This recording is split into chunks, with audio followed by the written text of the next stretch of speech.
Experience backstage access, meet the pros, and explore muscle building insights. VNM-tv, the latest bodybuilding news. So I don't want to put you on the spot because I know these questions aren't really easy question, but I like them. Dorian or Ronnie? I know it. It ain't easy. It ain't easy. No, it's been going on for like a decade. Who was the ultimate bodybuilder? Who was the ultimate champion? Dorian Yates or King Coleman? Do I have to pick? Yeah, but here's the thing. You see, I talk about this like politics now. You know why? Because because it's like an election. I said, you have presidents, right? You can only, have the one from the Democrats and the Republican. But there's a vote for not voting, for not agreeing with one of them. Can I do that? You can do whatever you like, man. Because I know it ain't easy. There should be a vote for that night. Look, just go with the facts. Obviously, Ronnie has more titles. I don't have to be really like say this and this. Do I have to be like Ronnie, or can I explain a little? Can we? Last night, I just want to talk a little more. Last night I gave Ronnie the same question, and we came. Obviously, he said Ronnie. No, he was really political correct, but he said at the end that Dorian had 6 and he had 8. So do the math. Yeah. So. Yeah. He kept it honest. Yeah. It's like It's the same thing what you're saying. But here's another honesty from my point. Ronnie has 8, Dorian has 6. I'm going as far back as Lee Haney. I got inspired in the time when Lee Haney was on top. I just loved the physiques. And if you still go to this day in Gold's Gym Venice and you look at the pictures, just look at Haney's double bicep and the way how athletic and heroic he looked. I mean, to me, oh man, dude, in my opinion, it was perfection. But that is not all. Because I just had to do a story. It comes out in Germany, and I started looking back, and I was very plain and honest with a lot of the things where I could have been political, but I just said it out of my mouth how I think and how it is. And if I look at Lee Haney, 8-time Mr. Olympia, having a family, no knowing kids and all the stuff, having a family all the time, and then competing every year for the big title, and having a family around you, taking care of that too. In my opinion, actually, Lee Haney is greater than both of them. I'm just saying he has 8 titles. I just love the way how he presented himself. I love the way how he was as a person. I mean, he met me one time. I ran into him. He come up to me. I have never spoken to him. I knew him only from there. Just then got my first contract with a small company. He walked up to my booth and he said, "Dude, you have a great career." And I wasn't even afraid to talk to him. And he came up to me. How polite he was, how respectful he was. I've seen him around other people, and how he did the sport, doing this with family. How many bodybuilders, pro bodybuilders, do you know who have a family life and raising kids, several kids? I mean, you don't see that many. There are only a few out there, and that's tough. Because I have a kid right now doing that what I did just with one son. Dude, I don't know if I could do it. Imagine with 2, 3 sons. I seriously, I do not know if I could do that. And to me, I don't know. I think that was impressive. To me, that is huge. That is, it's to me a good picture of a role model, and that's how I look at the sport. You always look at the role model. Yeah. Thank you very much. And Gunter, that has been a very great interview.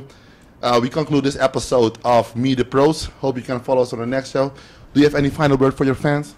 Hey, just want to say, guys, enjoy the gym, keep pumping, go for your goals, reach for your goals, and live your dream. Whatever you dream about, go for it, take it. I had a lot of people in my life saying, no, you never can do it. It's about what you have in here and what you believe. Don't tell anybody you can't do it, because believe me, when I went to America with nothing, sleeping in a factory building with a mattress on a floor, if the cops or anybody would have found me there, they probably would have thrown me right out of the country. And I said, everybody said, you are back in 3 months because you can continue doing this. And I said, and I did. And I said, I'm not coming back. I do this and I can do this. And I did. So never let anybody tell you you can't do it. Do it. That's all I have to say. So, folks, for Gunter Schlierkamp, VNM-tv, bye-bye. Form you in one day. It can happen. Everything can be taken away from you. What do you have? What do you got? You know, you cannot.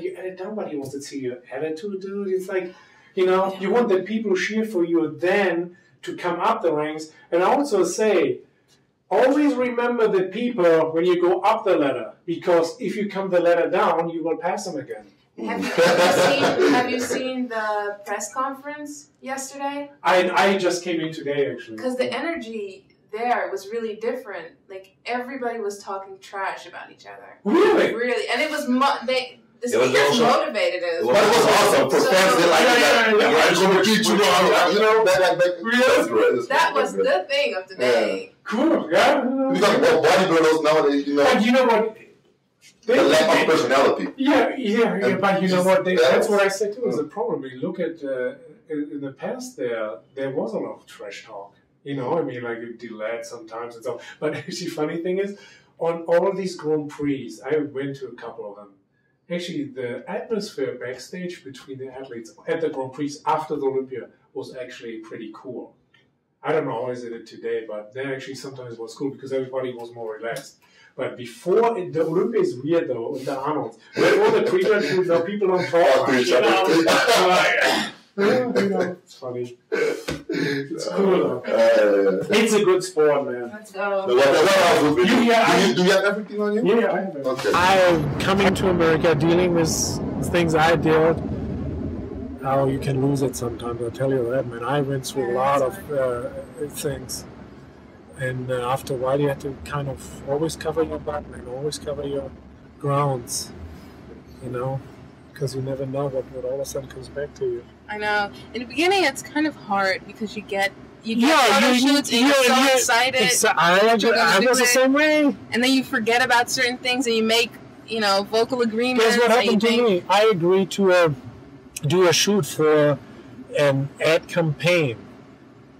They took one of my side as a bodybuilder where I was like in good shape, big and, you know, buff, muscular, and they totally decreased my other side. So on my other side, I looked like almost like a 4 or 5 year old boy, like skinny arms and like rib cage. I mean, like really, and it looks just almost looks not disgusting, but weird. I was weirded out by that.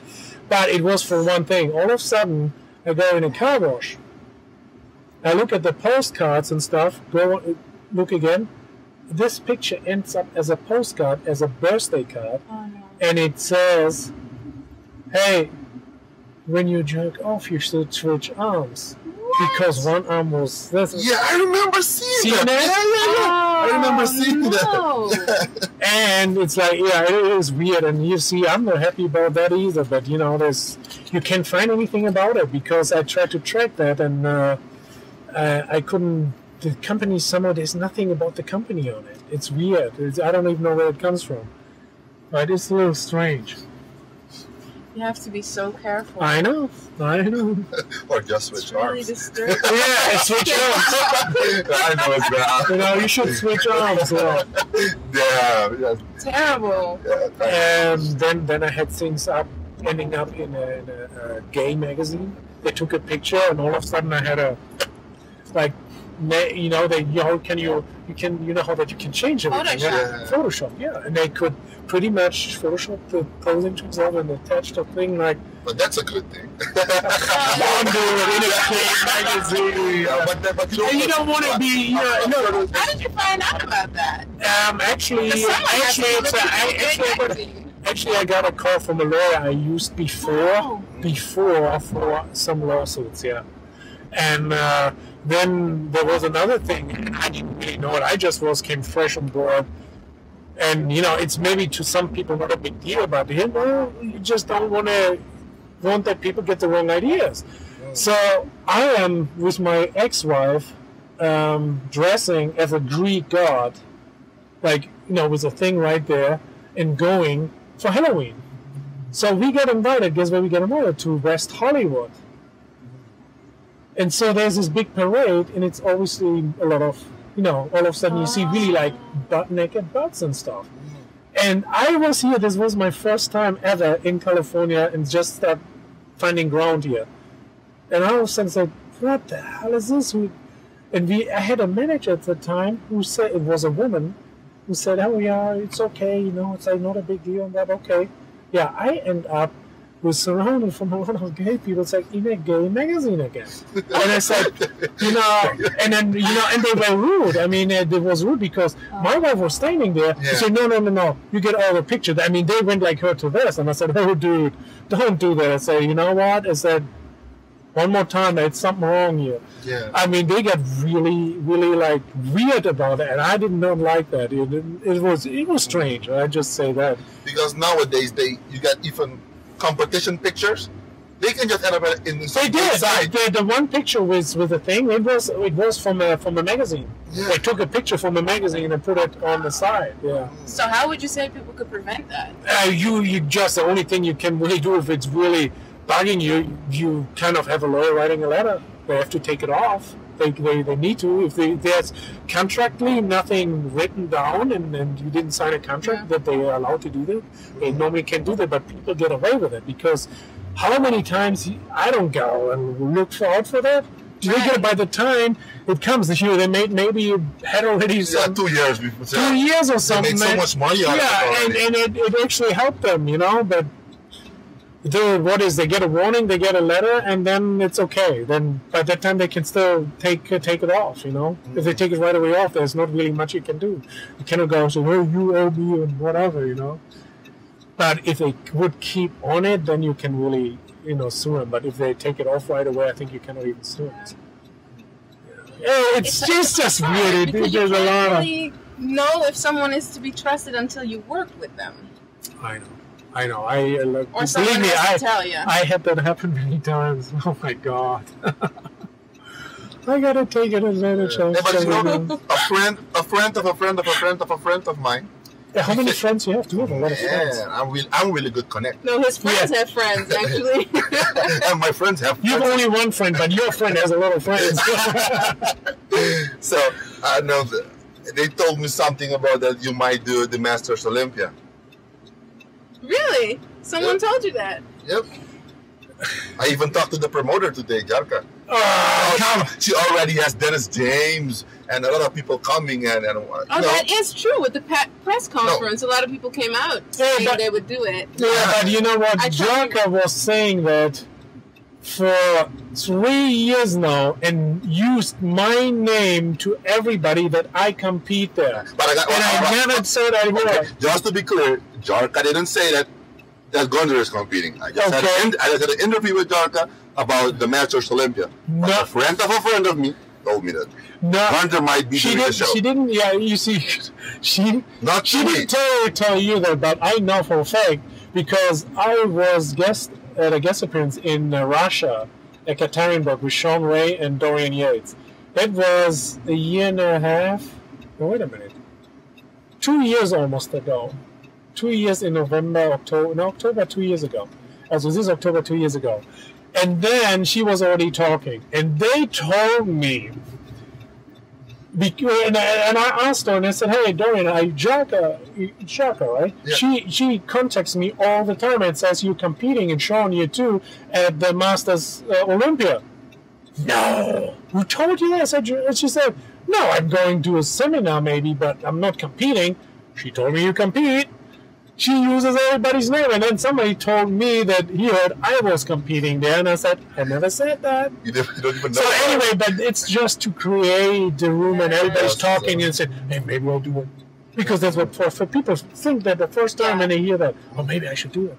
Yeah, there might be feel the pressure. But what do you think that they are trying to bring back the Masters Olympia. How do you feel about it? And, you know, I think it's a good thing. There are a lot of people, you know, in their ages now. About 40 that... You know, who are looking still good. And, you know, probably not on the level at some of the pros here, but, you know, they still look really phenomenal. Dexter is over 40. You got Etnan, you got Tony Freeman. You got a lot of really good guys who are still very competitive that are actually masters. Yeah, but in the beginning I thought it was about a comeback people do who were gone for a long time. Yeah, now it is actually about masters who are masters but still compete to this day in the Mr. Olympia. Yeah. Well, it's not fair either, because last year there were a lot of people, like last year Gary Stridham wanted to enter, I heard, and Gary Stridham didn't do it because obviously he was away for a long time and said, hey, if everybody still competes who's competing today, it was just over 40. It's like, that doesn't make sense. I will never place in front of him. But did you see Gary Stridham, man? I saw one-time pictures when, like, just a year and a half or 2 years ago. He looks amazing. He was amazing. And he was shredded. He was big. He was like, whoa. He looked like he was competing right there. Quality bodybuilder, you know. But, you know, it's something really true that I feel like most bodybuilders, they eventually started training because they have an injury, or they were doing one sport and had to train for that sport to get better, and they switch all the way to bodybuilding. In my case, I wanted to be like Goku in Dragon Ball. Every time he got angry and stuff like that, every time he got trained, he could transform. So I wanted to be like my hero. And a lot of guys I know, they want to be like He-Man. You remember He-Man back in the days? Oh, I wanted to be like him. He-Man. So the only way to achieve it was through bodybuilding. Yeah. To feel and be some kind of a superhero, you know? If you think about it was funny, somebody on a plane said it today. He said his parents got in a fight over it. He said he was 4 years old and he won some kind of a ball game where you throw a ball and then you can choose a picture. I don't know that game. No, it was like, you know, he's not old. He's I think, he's still in his end 20s, I think. So he was 4 years old. That's probably 20 years back or whatever, maybe 25. But he chose a picture of a bodybuilder. And he was 4 years old. Every kid, and you say, draw me a superhero. What does a superhero has? Even all the cartoons. In the movies, not even. They're big. Superman, they all have muscle. I say, you know, you cannot prevent it. It's like what people like would look like. How can the hero be strong? Yeah, and obviously, you know, every kid draws you a superhero's muscle. So you cannot avoid that. You cannot say, oh, you know, bodybuilding says, no, that's the truth. People like that. That's, you know, with age, when they see really how hard it really is and how much work it is, then they kind of like, and not everybody can do bodybuilding. It's really not that much of people who can do bodybuilding. And you know what? That's why it's a small population, though. But, you know, or there are not really many people who can be like a really good boxer either. But, you know.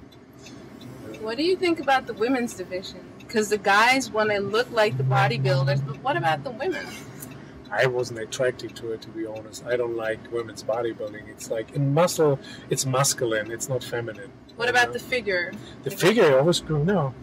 Boobs and butt is and now they had a bikini. So. Oh, yeah, boobs and butt. And what about the bikini, the newest division? Bikini, yeah, I mean, you know, it's nice to look at, I guess. It sells tickets. It sells tickets. It's nice to look at. You know how many people men go to strip club? You know, it's like you have like, you know, bikini girls all day long, so it's nice to look at. You know. The women's bodybuilding. You see, to me, they had a lot of respect of fitness women when they did the routines. Right. Because, dude, that is a lot of strength. Yeah. And you diet, and then you do all the moves for 1 minute, dancing around, hopping around, holding yourself, pushing yourself up, doing flip-flops and all that stuff. Are you kidding me? I was happy when I was after diet and they could stay on stage and just do one flex, man. I mean, that was tough. And seeing girls now today, you know, if you get a chick who is young and in good shape and dances, she can go and do the figure class. You know, in my opinion, it doesn't have the connection really with weights that much, in my opinion. I don't know how they judge it.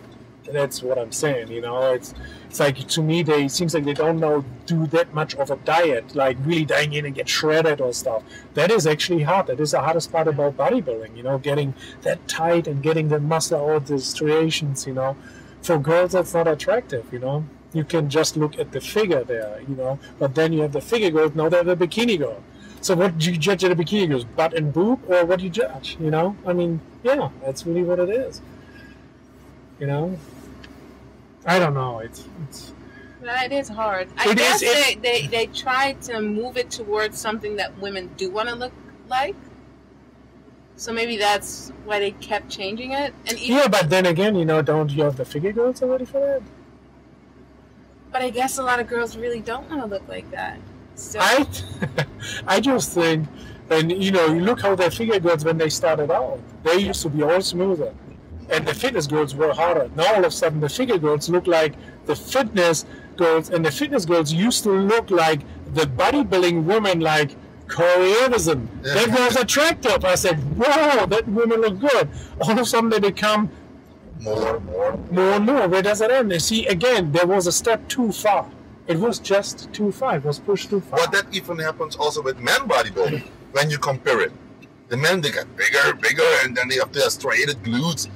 And meanwhile, in the Arnold's era, you didn't have to have striated glutes.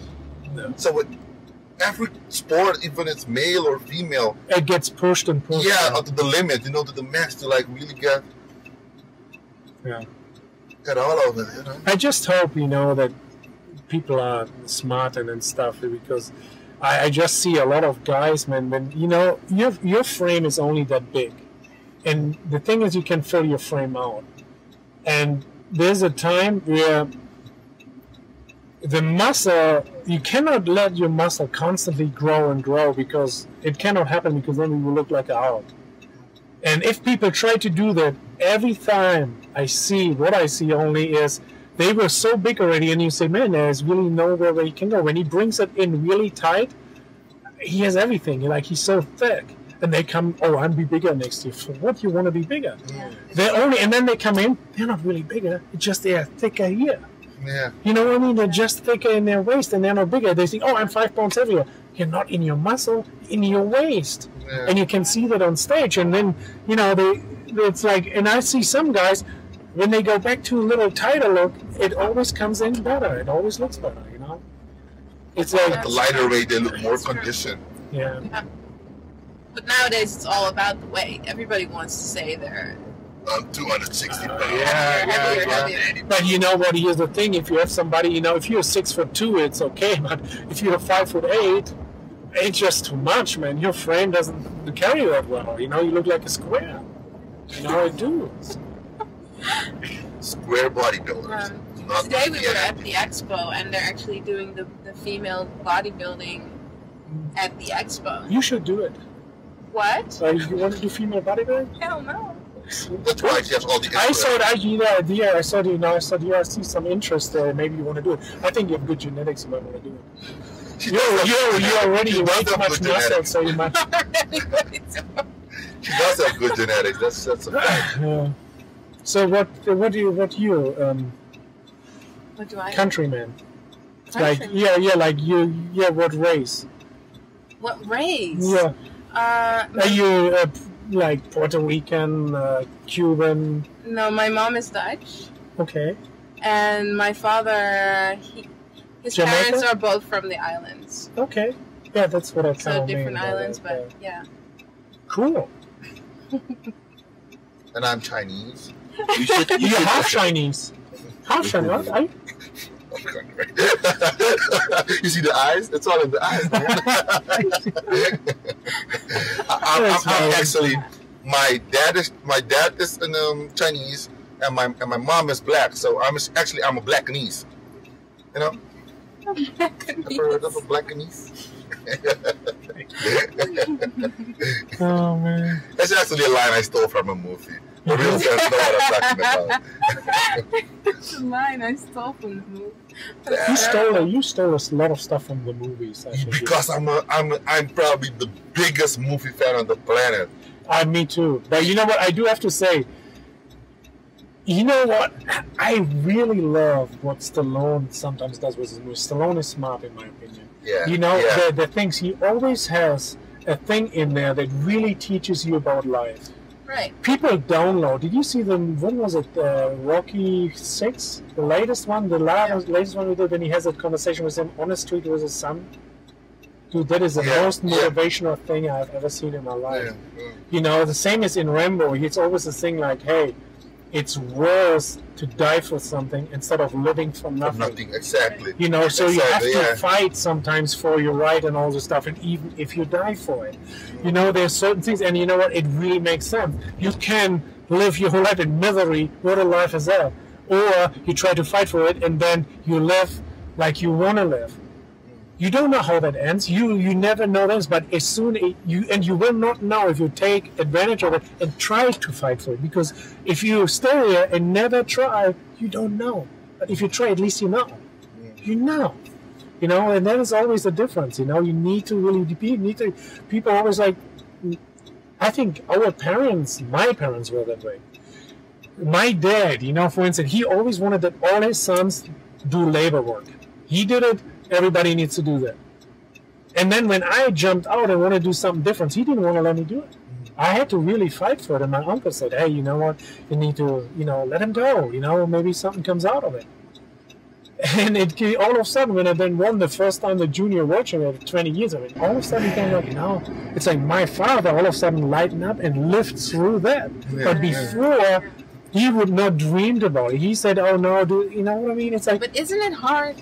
Like, now you have your own kid, and you kind of have an idea of what is a good direction for you to go in, and then your kid does something entirely different. I mean, obviously, you know, hard. But the thing is this, life is an experience.